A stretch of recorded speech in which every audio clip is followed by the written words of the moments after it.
আজ বাংলা 1431 বাংলা নববর্ষের আগমনী ধ্বনি বেজে উঠেছে। দিকে দিকে ছড়িয়ে পড়েছে পহেলা বৈশাখের উৎসবে মেতে ওঠার আহ্বান। আমাদের আজকের আয়োজনে উপস্থিত শ্রদ্ধেয় আপু, ভাইয়া, বন্ধুগণ এবং সহ সকলকে জানাচ্ছি অসংখ্য শুভেচ্ছা এবং ধন্যবাদ। আমাদের এই আয়োজনের পুরোটা জুড়ে থাকবো আমি ইভান এবং আমি অভিজিৎ। আমরা জানি বাঙালির ইতিহাস হাজার বছরের ইতিহাস। কালের বিবর্তনে হারিয়ে যায়নি এই ইতিহাস, বরং সমৃদ্ধ হয়েছে দিনে দিনে। কিন্তু আমরা কি জানি এই পহেলা বৈশাখকে অসাম্প্রদায়িকভাবে আয়োজনের উৎসবটি ঠিক কবে থেকে শুরু হয়েছিল? ইভান, তুমি কি জানো? না, আমি জানি না।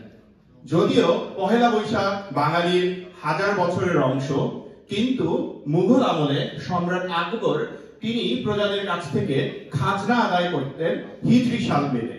কিন্তু যেহেতু হিজরি সালের সাথে কৃষি নির্ভর চন্দ্র সালের সম্পর্ক ছিল না, সেই জন্য ট্যাক্স পরিশোধের সুবিধার্থে সম্রাট আকবর প্রথম পহেলা বৈশাখকে নববর্ষ হিসেবে আয়োজনের সিদ্ধান্ত নেন।